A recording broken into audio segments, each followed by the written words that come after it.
Habari. Mambo. Hongera. Asante.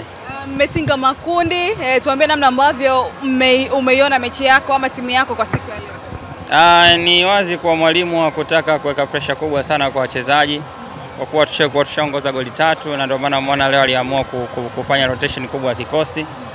Kiujumla kila mchezaji amejitahidi, amecheza vizuri. Tumeingia kwenye makundi. Sasa hivi ni kurudi tena kwenye ligi kuu ambayo ni kitu moja kati ya hatua ya muhimu. Tuna mechi ngumu sana ndani ya ligi. Kwa hiyo kuhakikisha kila mchezaji ana deliver zaidi ya uwezo wake katika ligi kuu na kuendelea kushinda mechi zetu zote ambazo zinakuja hivi karibuni na kujiandaa na makundi rasmi. Kwa kusema hayo, wewe hauna kinyongo kwamba labda Simba imecheza hovyo bila mshambuliaji? Hamna, Simba hajacheza hovyo, angecheza hovyo tungefungwa. Tumedraw. Tuko tushashinda goli 3. Kwa hiyo utakiwi kuwachosha sana wachezaji. Ungetakiwa utumie kikosi cha pili kidogo, fanya rotation, wachezaji wengine wapumzike. Na umeona kumekuwa kuna mechi nyingi kuanzia mechi za chani, mechi za kirafiki, kimataifa, ligi. Kwa at least wachezaji wapumzike. So far so good. Kwa namna ambavyo timu imecheza pia kwa upande wako, mbali na yule ambaye ameteuliwa, nani amefanya vizuri? Wachezaji wengi wamejitahidi. Duchu of course, yani ilikuwa ni generally the whole team, kwa sababu ungesema alifanya vizuri zaidi manake ungesema labda alifunga na nini. Kwa ilikuwa ni 50-50, yani wachezaji walicheza kawaida.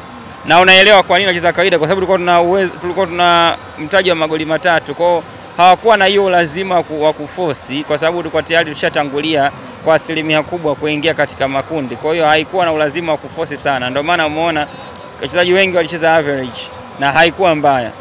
Na hatua ya makundi inahesabika kwa hatua ngumu zaidi. Unaiona Simba ikivuka hatua hiyo? Kawaida yetu. Sikumbuki mara mwisho tumetoka lini kwenye makundi.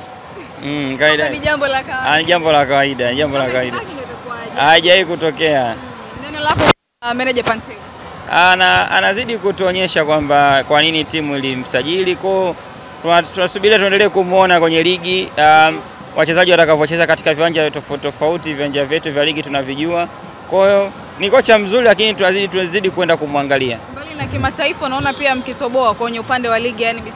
Of course, ligi bado huwezi kusema utatoboa 100% kwa sababu kuna mechi nyingi bado. Azam msimu wako vizuri, Singida pia.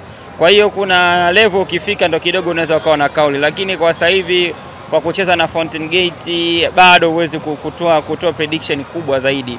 Inabidi ucheze na wale watu ambao ni wapinzani wako haswa, ndio utakuwa na uhakika zaidi. Nashukuru.